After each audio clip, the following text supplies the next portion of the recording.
इंसान के जीवन में कर्म, भाग्य और बुद्धि, इन तीनों में कौन सबसे बड़ा है? चलिए इस कहानी के माध्यम से जानते हैं। एक दिन स्वर्गलोक में कर्म, भाग्य और बुद्धि यह तीनों चर्चा कर रहे थे कौन सबसे बड़ा है। कुछ दिन बीत गए लेकिन फिर भी यह तीनों इस बात का निर्णय नहीं कर पाए कि कौन बड़ा है। एक दिन नारद मुनि पास से गुजर रहे थे तो उन्होंने देखा कर्म, भाग्य और बुद्धि आपस में किसी बात को लेकर झगड़ रहे हैं। तो नारद मुनि तीनों के पास गए और पूछा, आप तीनों किस बात पर इतना झगड़ रहे हो? तब कर्म, भाग्य और बुद्धि ने बोला, हे नारद मुनि, अब आप ही विचार कीजिए कि हम तीनों में से कौन महान है। नारद मुनि हंसते हुए कहा, ठीक है, लेकिन इसके लिए आप तीनों को पृथ्वी लोक में जाना होगा और 1 सप्ताह तक साधारण इंसान के साथ रहना होगा।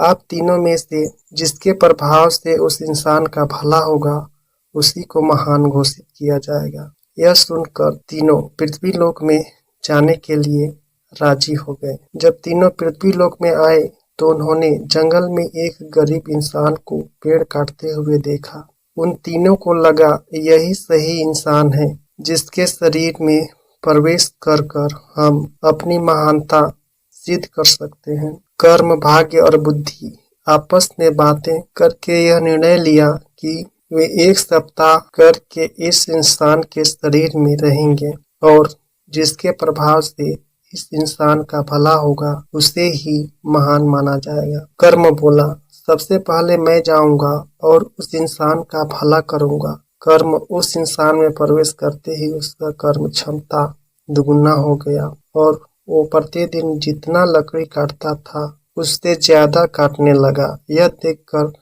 वह इंसान बहुत खुश हुआ। पहले से ज्यादा लकड़ी तो वह काट लेता था, लेकिन वह उतना ही लकड़ी बाजार ले जाकर बेच पाता था जितना कि वह पहले बेचता था, क्योंकि ज्यादा लकड़ी ले जाने के लिए उसके पास कोई सामान नहीं था। इसी तरह 7 दिन तक उसने ज्यादा लकड़ी तो काट लिया, लेकिन उन सब को बेच नहीं पाया और उसकी हालत में कोई सुधार नहीं आया। 7 दिन बाद कर्म उसके शरीर से बाहर आ गया और निराश होकर स्वर्ग चला गया। यह देखकर भाग्य बोला, कर्म तो उसको धनवान नहीं बना सका, अब मैं उसको धनवान बनाऊंगा।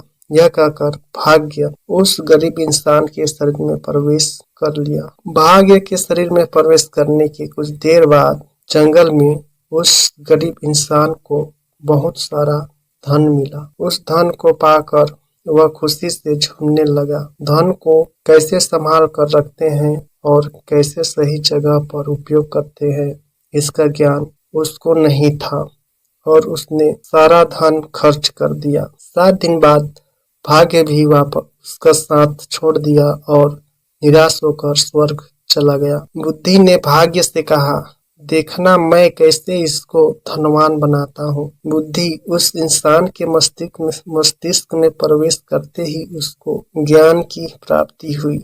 उसने अपनी कुल्हाड़ी की धार तेज की और जंगल चला गया लकड़ी काटने। आज उसने पिछले दिन से कुछ ज्यादा लकड़ी काटी और सारे लकड़ी को एक रस्सी से बांधकर खींचते हुए बाजार ले गया। उसने पहले से आज थोड़ा ज्यादा पैसा कमाया और उस पैसे से उसने और एक कुल्हाड़ी खरीद ली। अब उसके पास 2-2 कुल्हाड़ी थे और जब लकड़ी काटते काटते एक कुल्हाड़ी का धार खत्म हो जाता था तो वह दूसरी कुल्हाड़ी के इस्तेमाल करके लकड़ी काटता। इससे वह पहले से बहुत ज्यादा लकड़ी काट पाता था। इन सब लकड़ियों को बेचकर वह पहले से ज्यादा पैसे कमाने लगा। अब उसके पास उस पैसे की सही जगह खर्च करने का ज्ञान था। देखते देखते 7 दिन में ज्ञान की मदद से उसने बहुत पैसे कमा लिया। 7 दिन बाद बुद्धि का समय खत्म हुआ और वह वापस स्वर्ग चला गया। स्वर्ग में जाकर बुद्धि, कर्म और भाग्य से